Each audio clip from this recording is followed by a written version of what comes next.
evening, everyone. Thank you so much for joining me for Recasting the Culture. My name is Nicole Young Martin, and I'm the producer and host of the series. Many of you may recognize me from the award-winning podcast Black Writers Read, which is wrapping up its sixth season at the end of this month. So, welcome to my other thing that I do virtually. Highlighting the work of BIPOC creatives and innovators, Recasting the Culture offers an inside look into the practice and process of writers, musicians, visual artists, curators, community leaders, and educators whose work challenges conventions, redefines culture, and promotes social transformation. Essentially, it's an excuse for me to bring on some of my friends and other cool people doing amazing work focused on community building, equity, inclusion, and creative praxis. Recasting the Culture is a companion piece to Black Writers Read. If you have conversations you've missed on Black Writers Read, check us out online at blackwritersread.com. We're also available on Instagram at Black Writers Read. I believe I am on the 105th guest. And I am in the middle of season 6, and seasons are between like 12 to 24 episodes. So if you want to catch me in another platform, you have weeks of content to go through. Today is an opportunity for us to meet Sabine Denise Jacques, who is the lead actor in WAM Theater's Fresh Takes play reading called Amani by A.K. Payne. Performances are scheduled for Sunday, June 14th at 2 p.m. and 7 p.m. There's 2 performances at Ventford Hall, Gilded Age Mansion and Museum in Lenox, Massachusetts. Please visit whamtheater.com/Amani for tickets and more information on the show. Throughout our conversation, I will be sharing on the screen the link and the associated QR code throughout our conversation. Also, too, because I typically have folks that are joining us from other locations on the globe. If you're not going to be in the Berkshires next weekend, there are ways for you to tap into WAM Theater's work and also to support their work, and I'll be sharing those throughout our conversation. What does it mean to reach boldly toward the moon in a world trying to confine you to the ground? When Amani's mother dies, the world shifts. In the wake of that loss, her father makes an extraordinary promise. He will build a rocket ship and take them to outer space, a place beyond violence, beyond prisons, beyond the systems that steal Black lives and futures. Together, they begin building toward the impossible. As Amani grows into adulthood, her dreams change. Her father's vision becomes her own as she searches for her voice, her desires, and a future shaped by love, autonomy, and possibility. Moving between memory and aspiration, Amani traces a tender, bittersweet journey of growing up, letting go, and choosing what to carry forward. Written with depth and poetic intimacy by A.K. Payne, Amani is a deeply moving exploration of love between parents and children, the inheritance of dreams, and the courage it takes to imagine a world beyond what the world says is possible. Amani was listed as a finalist for the 2023 Susan Smith Blackburn Prize. The playwright A.K. Payne received this award, I believe, for Furlough's Paradise, which has been in production throughout the country, I believe, this past year. So definitely, when you get a chance, Google A.K. Payne. They are such a brilliant writer, and I hope that you'll be able to experience more of their work. WAM Theater's Fresh Takes reading of Amani is directed by Vernice Miller. So just a little bit of setting the scene before I introduce tonight's guest. So this is a play reading. So when you go, actors will have scripts in hand and they'll be doing a very dramatic reading. So you won't see a set or costumes, but you will get the actors embodying the text and amazing acting. Fresh takes for folks who are not familiar with WAM Theater's work. It's an opportunity for us, which I'm a member of the board, so I'm a part of the community. It's an opportunity for us to hear texts that are either plays in development or plays that we are considering for a future season. So this is kind of like an insider's look in terms of the decision-making process for artistic curation. I want to give a shout out to the amazing team, especially our lovely artistic director, Janae Coreno, who has selected this work for you folks to experience it this Sunday. Now, let's learn about our guest, Sabine Denise Jacques, which I'm not gonna lie, I'm so excited to have her on because I've seen her act. She is a oh, brilliant actor. I'm a huge fan. If I fangirl tonight, just get ready. She is also an amazing facilitator and educator. I've been in workshops that she's led, and when the feedback form came, I was one of the few people, the first people that filled it out, and I was like, y'all need to host her again. Um, Such a refreshing educator, such a refreshing equity worker, community builder. There's so much that I love about Sabine Denise's presence and just everything all around. Her being cast as Amani is so perfect for so many reasons. And I actually have some questions that go into learning more about the ways in which her personal and professional life connects to this particular role. Sabine Denise Jacques is a Massachusetts based actor, facilitator, educator, theater practitioner, and pre K through 12 education consultant. A first generation Haitian American Fulbright Scholar, after that's huge, Fulbright Scholar, and lifelong learner, her creative and educational practices sit at the intersection of healing, belonging, justice, and systemic change. Her work is grounded in deep belief in the transformative power of story, relational practices, and collective imagination. Her identities and roles as an auntie extraordinaire, sister, daughter, dog mama, which my co-host for folks who watch Black Writers Read, my two dogs, they're somewhere. You might hear them throughout the night. Student of life, mentee, friend, artist, and facilitator, deeply informed the ways she shows up with herself and others. She currently partners with WAM Theatre as the Equity and Belonging Facilitator, serves on the board of directors for Silverthorne Theater, which is based in Western Massachusetts, is a member of the ReEmergence Artist Collective in Western Massachusetts, and works as a joy, justice, and equity specialist with the Joy and Justice in Schools team. A more comprehensive bio is available in the description box of the platform where you are joining us from tonight. Please take a moment to read it and learn more about Sabine Denise's extensive body of work and accomplishments. A little bit about WAM Theatre. Based in the Berkshires of Western Massachusetts, WAM Theatre celebrates its, I believe, 18th year, presenting and producing new works and reimagining approaches to contemporary theater. With a focus on uplifting and championing social issues facing women and girls, WAM Theatre seeks to activate communities toward participating in change. I currently proudly serve as a co president of the board of directors. I've been on the board now for a little over 5 years. So I'm also a little bit biased about the show that we're talking about tonight. So I'm elated and proud to say that our work has had an impact locally, regionally, and across the country. Visit us online at whamtheater.com to learn more about our work. Again, I'll be sharing links throughout our conversation to find us online and also to purchase tickets for Amani for Sunday. Recasting the Culture follows a similar format to that of Black Writers Read, except we'll dive straight into the conversation upon me welcoming our guests to the virtual stage. If you have a question or comment that you would like to have shared live on air, remember, live on air, please feel free to drop it in the comment section of the platform where you're joining us from today. I will monitor the comment section and will insert it at an appropriate time. Also, too, if you know Sabine Denise, shout her out. Any love that you have for tonight's guest or even about WAM Theatre, feel free to put those in the comment section as well. Before I bring Sabine Denise on, I'm going to be learning some things about her tonight. So that makes me even like the very first question, because I was like, I'm curious as to how she got involved in theater. So I'm extremely excited to welcome her. So now it's time to welcome to the virtual stage Sabine Denise Jacques. Hi, Nicole.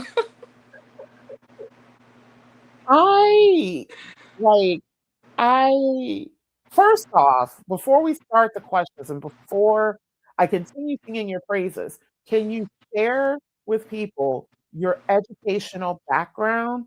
Because that too feeds into how and why you're able to do what you do. Thank you. Yeah. I got my bachelor's in African American Studies from UMass Amherst, as well as a multicultural theater certificate from the Department of Theater at UMass. And I have my master's in international education, and I do a lot of social justice education work and facilitation. And so I was trained under Jimena Zuniga, who's one of the founding practitioners of intergroup dialogue, which is a course within higher ed, but also that has been adapted to work within middle schools and high school, but a course that supports young people in being able to talk across differences about really contentious topics, but there being a really a clear structure on how we're doing that over a 14 to 16 week period, or we're building relationships, we're helping folks learn themselves, helping them learn each other, and then being able to service what are some of the big topics that might be a little difficult to talk about on campus or in your friend groups, and then having conversations around race, racism, gender oppression, etc., depending on like what topic the students chose. So yeah, a lot of intergroup dialogue, social justice education, theater, and Afro American studies. Nice. Yeah. Yes. So the first question that I have for you, and this one I'm excited about all the questions, but this one in particular, because I've known you for a couple of years now, but this is my first time hearing this story. What is your theater origin story? When did you get your start in theater? What was your first play? And what was the first role that you had in that play? What was your role in that play? Yeah. Oh, it's so nice being asked this question. And to talk about it out loud. I talk in my head a lot, but Yes. but my first role ever actually was I was an ensemble member or a part of the dance company for Guys and Dolls in middle school. And then I did two productions in high school, but I only did those productions because I wanted to hang out with my friends. And so I'm Haitian, and when you're young and you're Haitian, if you're not going to church, if you're not at school, then you need to be home. If you don't have like a sports team that you're a part of, if you don't have a club you're doing, you got to go home. And I didn't want to go home, and I wanted to be with my friends. So I joined those productions. But I would say my first real experience in with theater, where I was like more conscious of it, where it was choice, my own choice, was in 2015 or 2016. I was in a class called Performance and Research with the late Awatunde Judy Balali, and a grad student, Jennifer Anopa, who's a good friend of mine, came in, and she's a directing MFA student, and she's like looking for folks to audition for a show. And I'm in performance and research. It's the first theater class I've really taken. I was just like, I'll try it out. Why not? That's cool. I auditioned for We Are Proud to Present. I get cast as actor number six, and it's a six person ensemble cast, and it's a meta play. It's like a group of, I think, college age students who are trying to devise a play about the genocide in Namibia and its parallels to Jim Crow in the United States. And so I'm like, that's like my first really big play. I'm like, oh, this is really heavy. But like also I'm studying African American history. And so it just lines up really well for me. Um, Perform that piece, folks come and see it. They're like, you got to bring this back. And I think it was the fall time. And so we bring it back in the spring for Black History Month. And that's the first time where I've done a show where we performed every weekend. So it was, I think it was 9 shows that we did for that. And Professor Megan Lewis came to one of the performances and was like, you all need to bring this to the Maconda Festival, which then it was the Grahamstown Theater Festival. And so we applied for the festival. We got in with the play, and we were able to attend because Dr. Megan Lewis had a 2-week course called, I think it was Arts and Culture in South Africa. And so we were able to learn about South Africa asynchronously and then travel together as a group to South Africa to experience the festival, but also just like South African culture and be with South African people. And I got to perform there. So my very first show that I performed in, I saw these different iterations. I was just like, oh, it was like our first performance, our first run, but then we brought it back for Black History Month, and then we brought it back again for the festival. So I was like, oh, this is cool. So that was my first show that I ever did. Like my first serious show, and how I got into theater. What made me stay in theater, that's a different story, but like that's how I got introduced to theater. I can't believe that you just and this was something I remember asking like when I first saw you perform. I still can't believe that you are still this new to theater because I just imagine, especially the monologue that I saw you do, I'm like, you've been doing this for a minute. Like, because I Yeah. love how you take up space. I love how you embody a moment and character and emotion and all these things. And so, like, I think one of the first questions I asked you, I thought you were like an alum of the theater department at UMass. Mm-hmm. Yeah, yeah, yeah. The certificate, yeah, but not the department. But I I do love the stage. I love being able to be a vessel to tell stories and connect audience to their own humanity. That feels. I've come to really find that that's where a lot of my passion is. Yeah. Nice. Yeah, so this leads so nicely into the next question.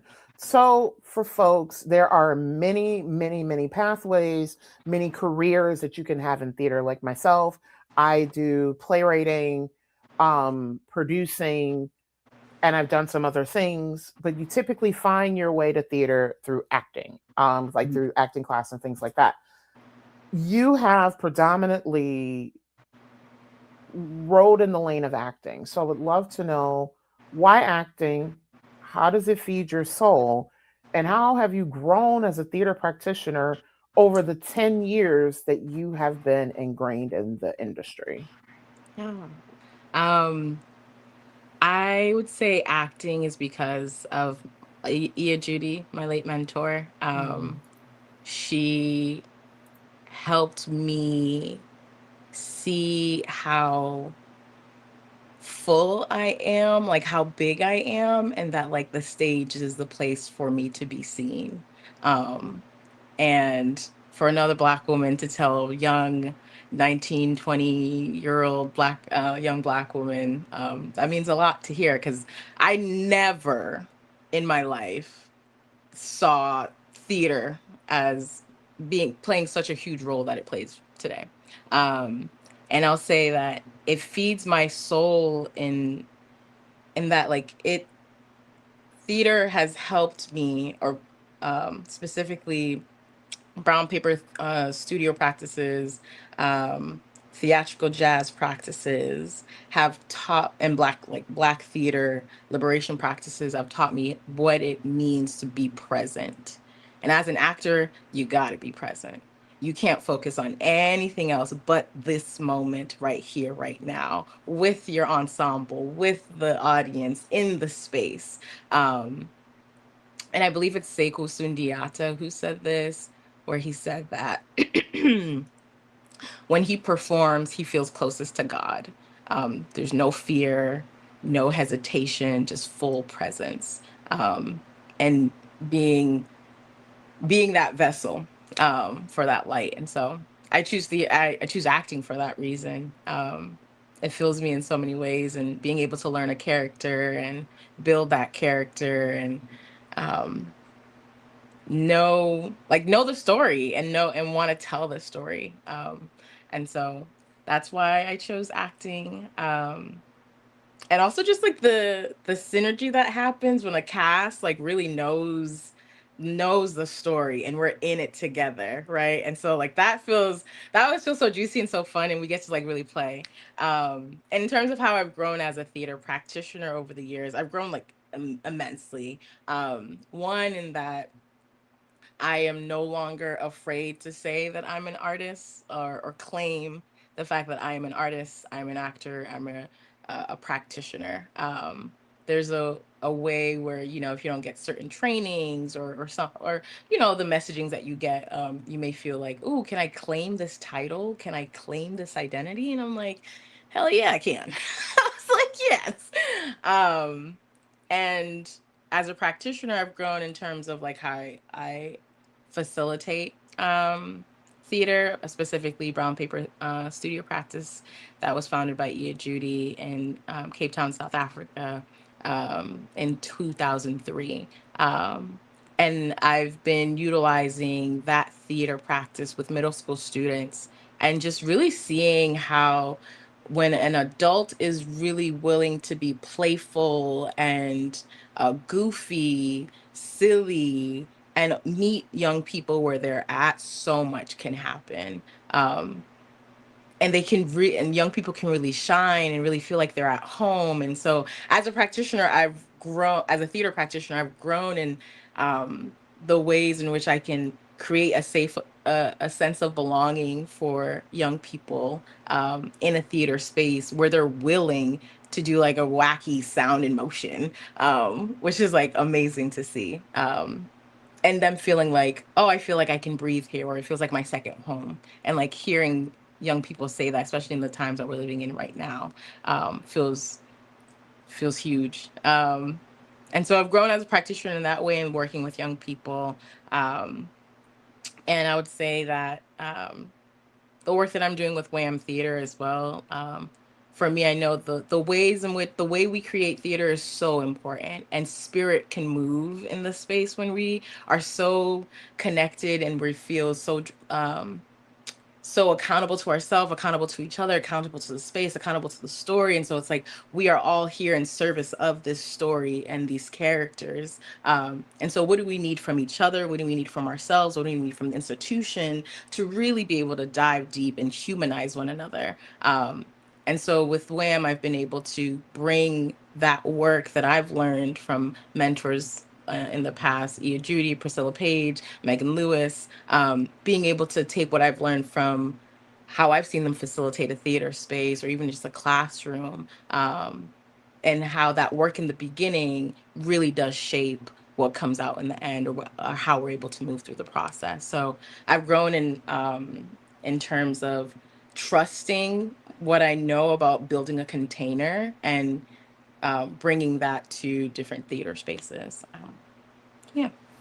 Yeah, so thank you for shouting out Judy, who we recently lost. And it's such a I just want to acknowledge the gaping hole loss that the Mm-hmm. community has. And Yeah. also I know I've known a lot of current students and UMass alums and community members who are grieving the loss. And I just want to express my condolences and send a lot of love to folks.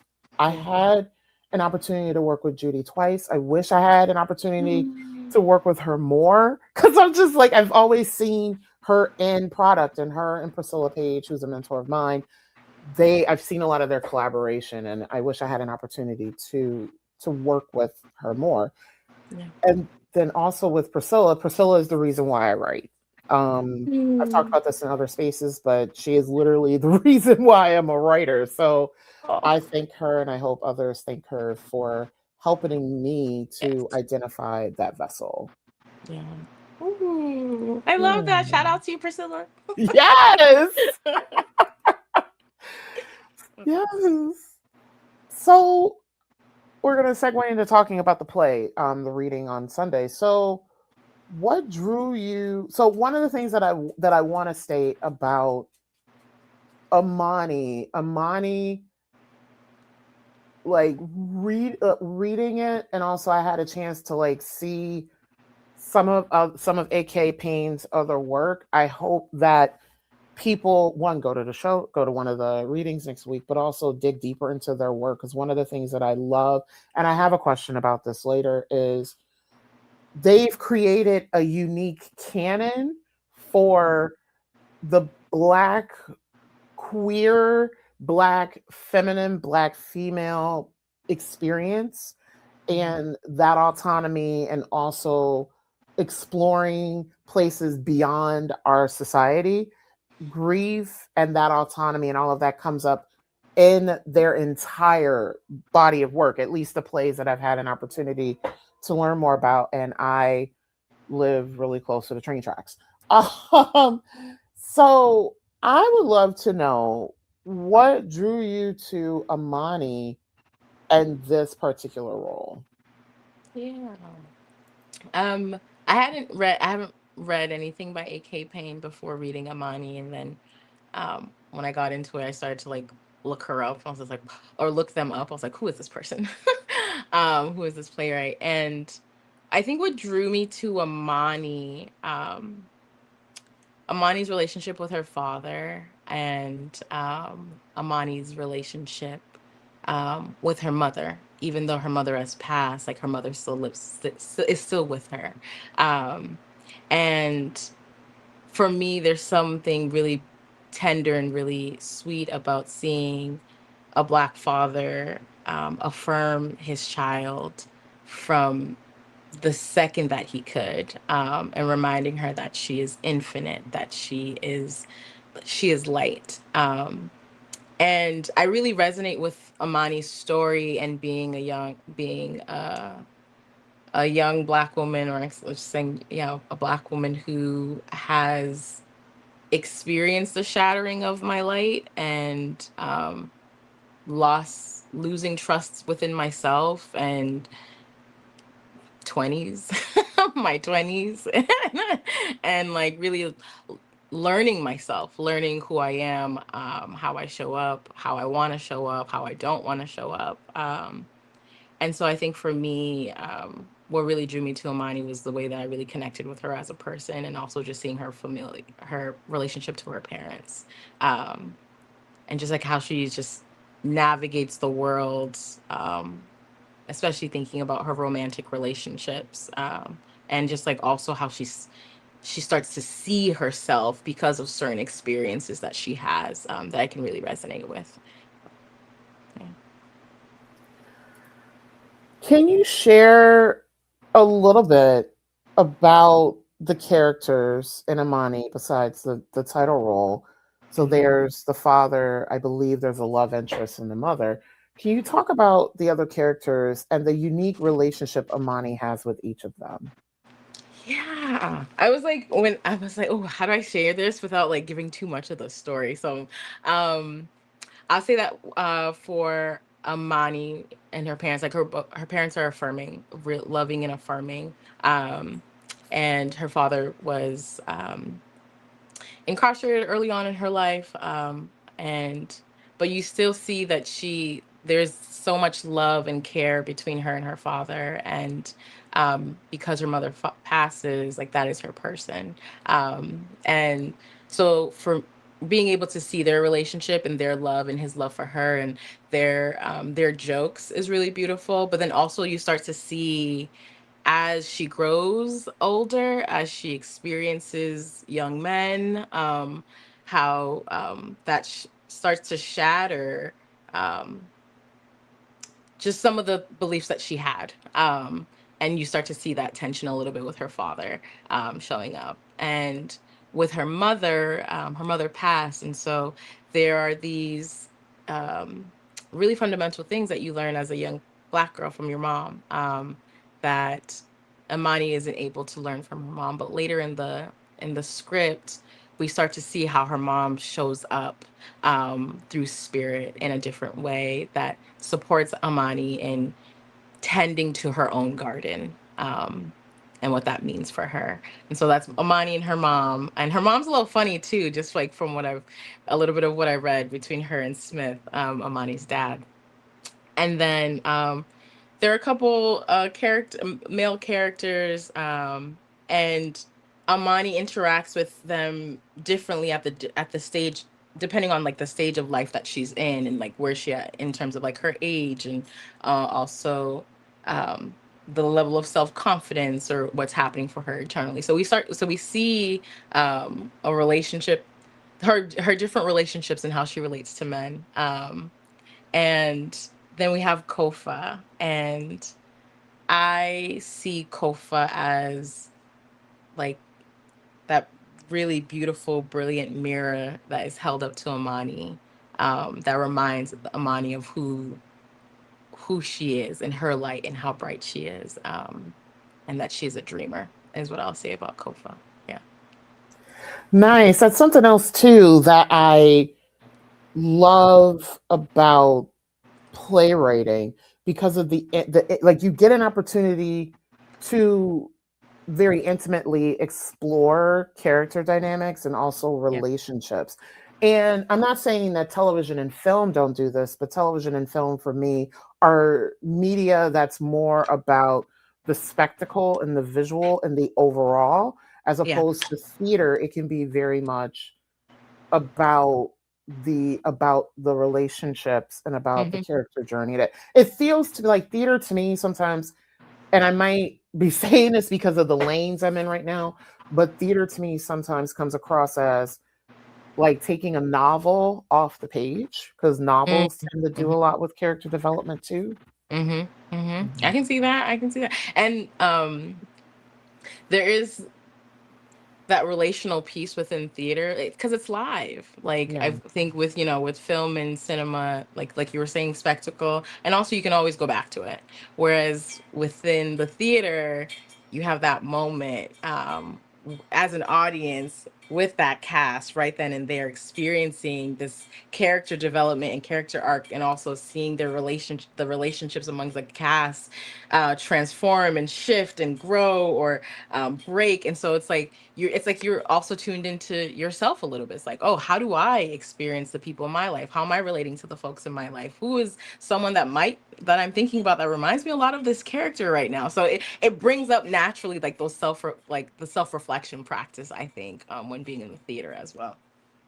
And even though theater is, well, in some instances, because there are some devised works in improv that are not polishedly rehearsed, but with theater, every show is going to be different. Conditions are going to be different. The audience is going to be different. And that's the part of Yup. theater that I love, Yeah. is that everything you do, it like you do as much to prepare, but like I remember a show I did years ago, we had somebody skip 3 pages of lines, and we were like, yeah, let's try to Let's try to figure fix. let's try to bring it back. Be like, yeah, so or even when audience members respond in like real time, be like, you can't, even though you have the fourth wall there, you can't Hmm. ignore the fact that somebody like the girl, you better move. And all you talk like Yeah. that to the movie screens, but and actors won't talk back, but in theater, that's so different. And a lot of times I love that connection with the audience. And sometimes you do need to respond because of the ways in which the audience is connecting. Yeah, absolutely agree. Oh, yeah. Amani explores themes such as grief, loss. Speaking of, and this is like just one of the big reasons why I love the arts, like in terms of all the things that it can do. Amani explores themes such as grief, loss, coming of age, and the inheritance of dreams. How does your work connect to these themes, and how does this play inform your own professional and personal goals? Whew, I really love this question, Nicole, because Amani connects so deeply to my life right now, my life and my work right now. Just specifically, if I'll just like name grief, we shared my late mentor, Judy, passed away, and the ReEmergence Artist Collective, folks that you met within the UMass Theater Department, her family, the community, like we all came together and ushered her over to the answers, or to the ancestors, or to heaven. And there's something so beautiful about being able to create and hold and witness, um, those around you in grief, and not ignoring it, but letting it live in the space, letting it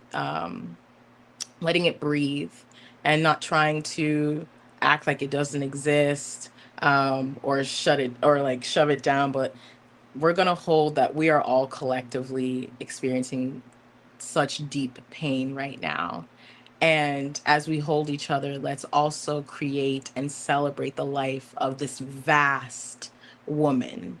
That's so much depth and breadth. It's just so there's something really beautiful about being able to create an experience for the community, for family to come and celebrate the life of Ia Judy.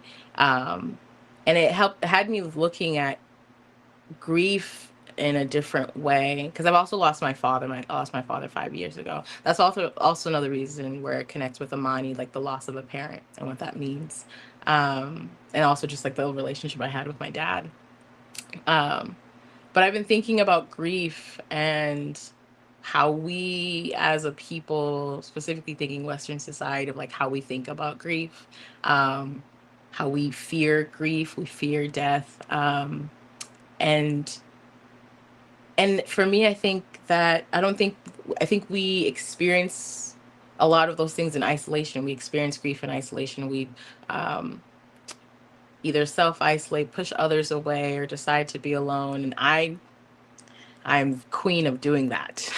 Like self-isolating, but I recognize in this process, of losing Ia Judy and how we were able to usher her, that you need people around you. You need to be in community. You need to grieve in community. And if your impulse is saying like, no, I need to be by myself, do the opposite. Make a different choice.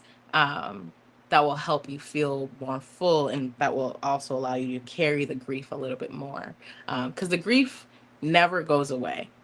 Um, but the life that you create for yourself can get bigger and bigger and bigger, so as to be able to hold the grief, so that it can move through you and that you don't get stuck in it. But just know that it's naturally a part of life. Like, this is something I'm just going to always feel when I think of this person, or if a memory comes into my brain. Like, I'm going to let myself be in that moment and notice what's coming up, notice that grief, and notice that I can still move, and um, I can still exist and have a big life. And so grief is a pretty big theme in my life right now. And just still learning how to be, it's been, yeah, 5 years since my dad passed. So like still learning how to like exist as a young Black woman whose dad is no longer here physically, but here spiritually. And so I'm still learning that. I'm still figuring that out. It's a new identity. Um, but I've noticed how I've been able to create a life for myself that allows me to be able to hold that grief. Um, and then there's loss, like I've seen, I've, I've seen how I can lose myself when I'm not trusting myself. Or like I've seen my light dim, and like I've seen the people around me see my light dim, and like, so I know the experience of loss of self, loss of trust, loss of friendships, um, loss of folks that we care about. So I've definitely also experienced loss. And then I think about, for like the coming of age. I'm like, we need more coming of age stories for young Black women and for Black girls. Um, yeah, I work with young people in my day to day, and so seeing them come of age and seeing them grow. And I work with BIPOC students in the Western Mass area, and wanting to make sure that I'm an adult that shows up with so much attention for where they are. Because how they're growing up is very different from how I grew up when I was younger. And there's so much more technology, and it's just in their face all the time. And so for me, like thinking of coming of age, my own coming of age, who are the educators who supported my coming of age and like my identity and who I am, and how can I be that for the younger generation. And one of the ways that I know I can do that is through my attention and through my facilitation and meeting them where they're at, especially middle school students. I know a lot of people don't like middle school students, but I love them. and and I think it's because like they're like nobody wants to see us as like real people that know that we can make decisions for ourselves, or like we know what's happening for ourselves. And it's like, yeah, I want to meet you where you're at. Like I don't want to tell you what to do. Like I want us to like work together in this space, and I want you to know that you have agency in this space, and that you are affirmed, and that you're brilliant, and that we use affirming language in this space. And so like so for that coming of age, knowing who are the folks that supported my coming of age, and then wanting to be that for young people as well. And then I think to think about the question of the inheritance of dreams.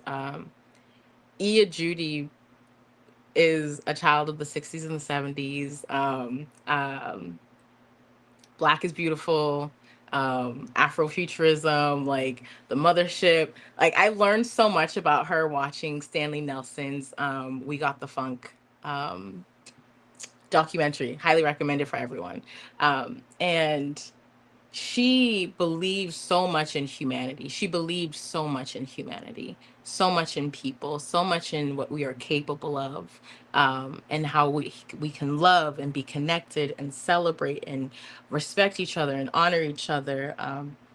And live joyous lives where we're creating, where creativity is a part of our lives. And so for me, I think of that as an inherited dream, and thinking about facilitating her theater practice and her wisdom being passed down to those who have been lucky enough to be in spaces with her and learn from her, um, and just trying to carry on that light and the importance of relational practices, the importance of creativity, the importance of humanizing each other. Because if I have like I know I have needs that need to be met, which means you also have needs that need to be met as a human, as a being in this on this earth, in this world. And so, um, how can I work to see you and see others around me, and know that each of our stories just adds to everything. No one is an other. No one doesn't belong. Like we all belong in this space. And how do we create a space for everyone here? And so, yeah, those are that. I think of that as like inherited dreams of the kind of world that we want to see, which connects really beautifully to Amani and the spaceship, and you know the sections where she is thinking about what's in her space, right? Her outer space, and like what is when we think about art, the world that we want to see, what's in it, and thinking so big and so grand, and who do we need to be? How do we need to be in order to be able to bring that world to life? Um, it takes a lot of time and a lot of practice.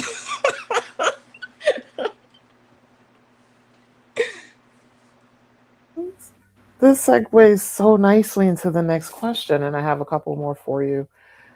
So, for folks who have never heard me interview, I'm also a college professor, and so sometimes my questions can be a little long-winded, but they have a purpose. They have a purpose. Yeah. Yes. So, as a first generation Haitian American woman who lives and works in the United States, who works across multiple sectors, including theater, community building, and education, how does it feel to be exploring a play that thinks about existing in outer space and departing our current society? What possibilities does this open up for those of us who continue to be marginalized and purposefully disenfranchised?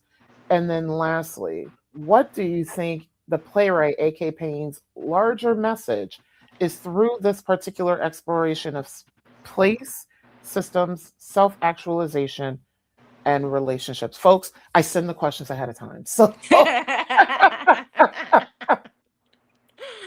Yeah.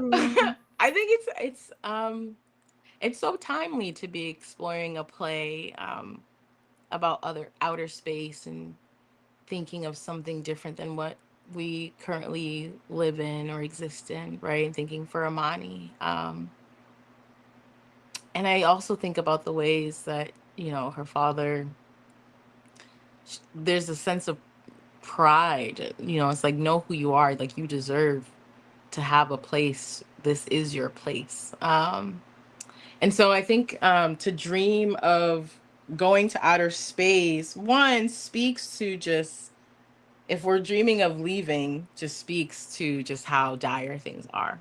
Um, and and it also speaks to the fact that we can collectively imagine. We can imagine something better, and our imagination is extremely powerful. Um, because if you can see it, you can work towards it, you can build towards it. But if you can't, it's hard to do sometimes. And so I think about, for folks who are intentionally marginalized, like, we to see to see this play, to read this play, to witness this play, is to know that you are able to dream. Um, is to know that no one can take your imagination from you. No one can take the possibilities of what can be from you. Is something I'm thinking about as it relates to this piece around leaving and going to outer space. I kind of witnessed that too. It's like, you want something, there's something so badly that you want that isn't here. And so then I think about, like, well, we can't go to outer space, but we can dream of outer space, or we can dream of the world that we want. And, like, so then what does it look like for us to come together? Like, what does that collective action, collective work, collective dreaming, collective imagining look like for us? Since we can't necessarily leave, but we can imagine what things could be, um, and imagining that together and not alone. And then I think AK's larger message, or one of the larger messages, that we belong to each other, and we belong to ourselves, and we belong to each other. We deserve places where we can just be, where we can believe and have that be affirmed, where we feel seen, where we feel beautiful, and to have that be affirmed, especially as Black folks, as Black women, as Black femmes. Um, and also that these systems of oppression keep us intentionally from each other, and also keep us suspicious of each other, and also train us and socialize us into these internalized messages and messaging, that replay a narrative that was never our narrative in the first place. It's a white, capitalistic, patriarchal man's narrative that's just, like, running through our head, right? And so these systems of oppression keep us from each other. Um, but when you belong to yourself and you belong to each other, you can't really be kept apart. And so, yeah, that's all I'll say to that, Nicole. Yeah, this is one of the reasons why I love Audre Lorde and her work. Mm-hmm. She, for folks, Haitian American poet who passed in, I believe, 92, when she died of cancer. And her body of work is extremely expansive. She was a major activist and all these things.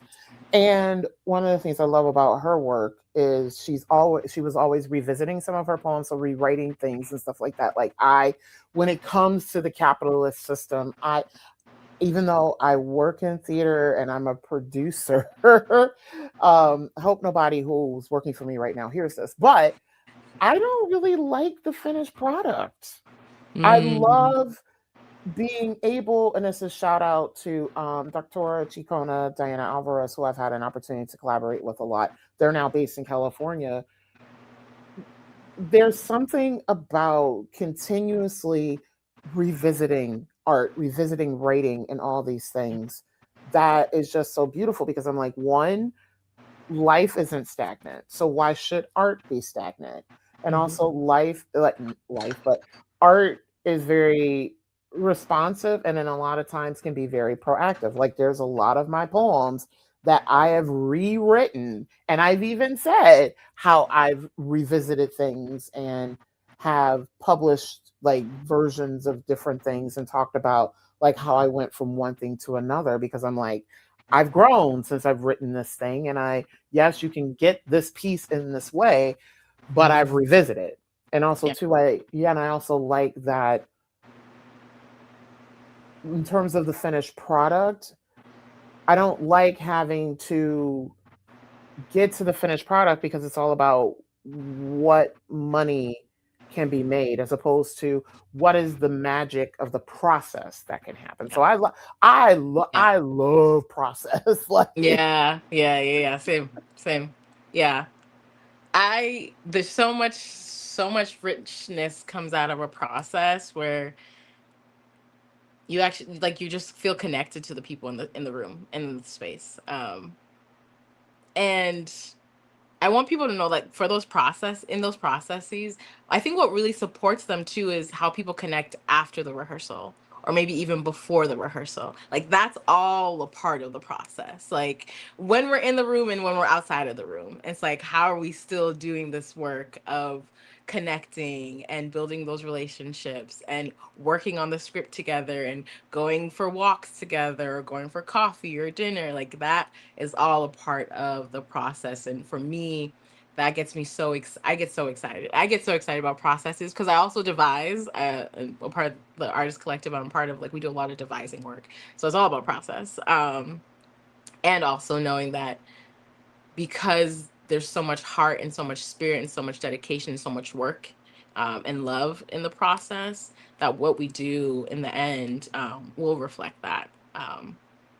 I at least always think the what's done in the end will always reflect what the process was like. and I want to shout out the director of the upcoming reading, Vernice Miller, who, for folks, yes, directed Where We Stand, which was done, I believe, last August at WAM Theatre. And I remember one of the things that she mentioned in the talkbacks is the process of like creating a space for the artist to exist. And I remember, so Where We Stand, for folks, it's a one person show. And Hmm. so during the process, it was her and the solo actor D. Collin for a good chunk of time before other elements came in. And I remember Vernice and D. Collin during the talkback last August was talking a lot about like how they went out to lunch together, they went on walks around Lenox and really Nice. experiencing the area and really getting to know each other. And a lot of that's the part of the theater process that I miss, because as a producer, I'm up here. Like, I'm very high level. I said this to somebody earlier, like, as a producer, I'm literally running a small business. So I don't get a chance to really get into the creative process and Hmm. getting into like the space of belonging and building community with the team. And that's something that I love that Bernice, as a director, she's also an amazing performer, has done. And I believe that that's a huge like lead into her practice. So I think this leads really nicely into I have like two more questions for you. So I would love to know, what are you most looking forward to as you approach the rehearsal process and the readings on Sunday? Because I know rehearsals are scheduled for later this week. Hmm. I am looking forward to being in a space with other Black creatives, other Black actors, and the director. I'm so excited for that, and to hear the play out loud together. Because I've read it twice already. I'm gonna read it a third time before going in on Saturday. But like, I'm reading everybody else's voice, everybody else's character, as well as like Amani. So to hear it out loud, like, I feel really excited about that, and um, just seeing how we play together, because we have 8 hours to read it, rehearse it, and then do performances the next day. And as for the performances, I'm excited to see, like, um, some of my family that's able to come, friends and family who are able to come, and how how the audience responds to the piece and what they're able to take away from Amani. And this I'm just excited to get some Black folks in the audience in Berkshires. I ain't gonna hold you. I'm really excited about that. Yes, because the Berkshires Yeah. is lily white. And also in the summer, it's not only lily white, it's also very hyper classist. Yeah. So there's a lot that comes with those combined identities. And something that I love about your work at WAM Theater is the day of belonging that you do with cast, and a lot of things you, at least what I've seen from the exterior, is you are literally finding ways for people, especially folks who are even further marginalized from other folks that are in the Berkshires, like how you work on making them feel like there's a place for them in Linux.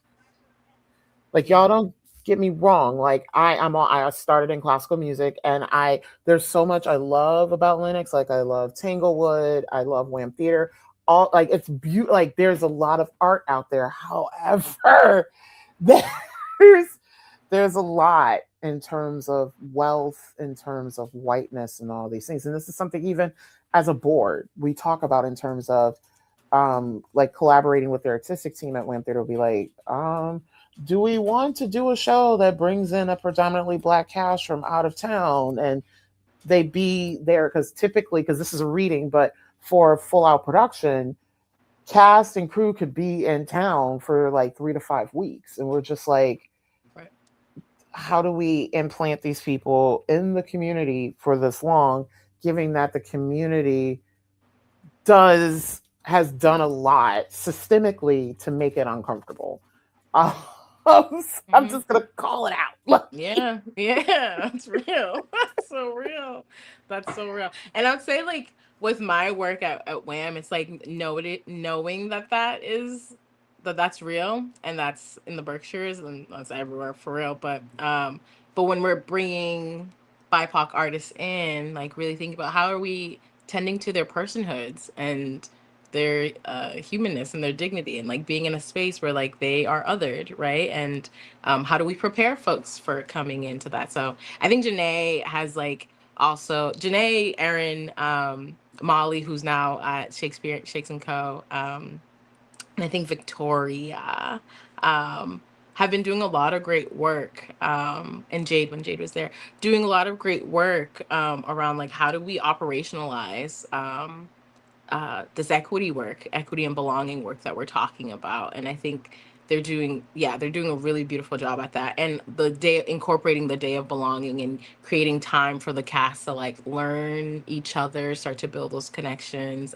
just get to the Berkshires, see the Berkshires, whether it be the botanical gardens or walking to the town hall, just like finding ways to really support folks and for like the area that they're coming into. Yeah, yeah, yeah. And then lastly, what is next for you in terms? You might hear dogs walking You're through. done. Yeah, the click, click, click of the nails. What is next for you in terms of your own work, and how can the recasting the culture community support you on this journey? Oh. In terms of my own work in the immediate future, the ReEmergence Artist Collective, we're facilitating two theater workshops that are centered around radical connection in a time of profound isolation. So it's really bringing people together to play, reflect, to talk, to dance, to eat together. And then in that sharing stories, stories that will then be a part of whatever we decide devise for our workshop performances in September.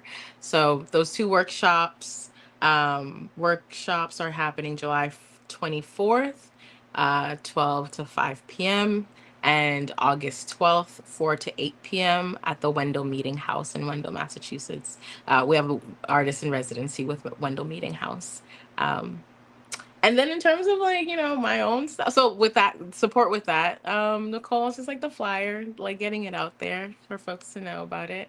Um, and in terms of my own like personal work, I think gonna continue to audition.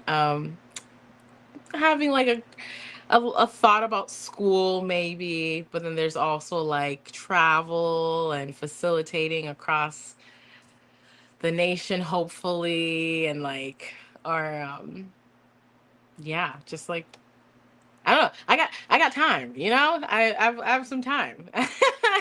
So um the world feels pretty open to me at this moment. And so I feel really grateful for that.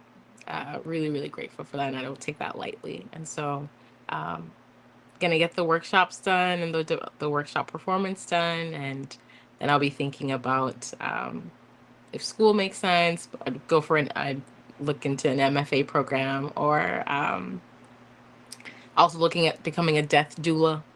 You know, there's a lot of stuff happening over here. It's a little intense, but the biggest thing is the workshops that are happening in July and August. The deaf doula work is so, oh my God, it's so important, which I've been watching a lot of.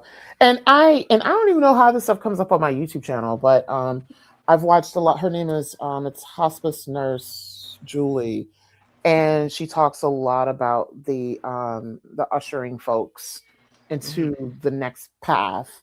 And I'm glad that that's something that you're thinking of doing, because we need more of us Hmm. doing that work. Yeah, yeah, we do. Yeah, we do. Yeah, Yeah.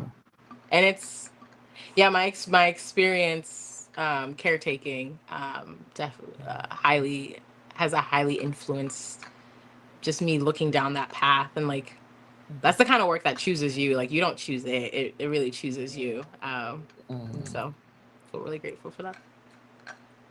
Yeah, and thanks for that, because I'm a caregiver myself for family members, and hearing that like caregiving chooses you, it's making me feel a little bit better, because it's always like, oh my God, the obligation, the obligation, the obligation, but there's always a why, and uh it's you for a reason. So I'm like, Hmm. okay, thank you for that, because I'm Absolutely, yeah, absolutely, yeah. yes. And I'm happy to talk about more about like caregiving offline too. Yeah. Yeah. Yeah. Sabine Denise, thank you so much for making time this Yeah. evening to chat. Like, I am so excited for Sunday. I'm still trying to find my way out there. Especially given that Venford Hall I love that place. And Venford Hall is Beautiful. such an amazing community partner for WAM Theatre too. Yeah, it's really gorgeous in there, and just like the history, literally the Gilded Age. So, Yes. And I have my own fascination with the Gilded Age. I don't have really a bucket list, but one of the things I want to be able to get to all the Gilded Age mansions, and I've been to like maybe five. I've been to one in Newport, and Mhm. next I've been to I believe they consider the Mark Twain house as one, even though he was not about the Flash. Next, of course, I've been to the Mount, which is in Lenox, which is gorgeous. Yeah. And then I went to the one Vanderbilt house in Hyde Park, New York, and that experience was hilarious because of some things I was not expecting on that tour. Now I gotta go take that tour. Like, You, let oh me. my God, you do.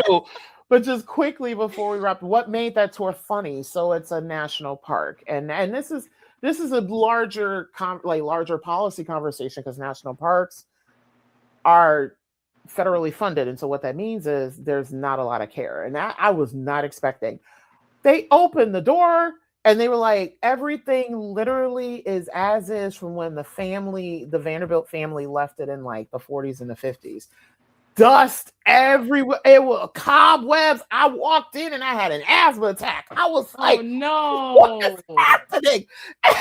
But of course, it's considered a national park, and they're like, we Yeah. leave things as is. And I'm like, and You got a like, little dust. You could have yes, done something. You could have done something. Sorry. Like, I'm not taking that. No. They could have causing people to have asthma attacks. It's not okay. Like, I was like, what? I was like, oh my God. But then hearing, like doing more research in terms of like national parks funding and all this other stuff. And I was like, oh, and I'm like supporting our historical sites are so important. I'm just like, yeah, absolutely. Wow. Wow, wow, wow. I Yeah. love that you've been able to see so many of the houses, the mansions. That's really, Yeah. yeah. Yeah. So Wow. Well, yeah, well, so thanks, thank Nicole. yeah, thank you so much, Sabine Denise. And I'll wrap up, I'll take you off, and then we can touch base, and then we'll be on to the rest of our evening. Fantastic, fantastic. Yes, thank you. Oop, I may have cut her off too early. So, thank you all for joining us this evening for our conversation leading up to the Fresh Takes play reading of Amani by A.K. Payne being done by WAM Theatre. If you're not based in the region and you wish to support WAM Theatre, you may do so by visiting our website at whamtheater.com. There's many ways you can support us, finding us on Instagram, and also two, donating 5, 10, $15. It really goes a long way. We do a lot to make theater accessible to all. So, how I like to end this evening, and I hate to to end things because it was such a beautiful conversation.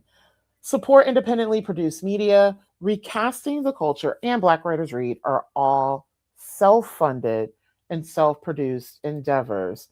Please, if you are so moved, please consider making a monetary contribution towards my efforts to continue to make this work happen.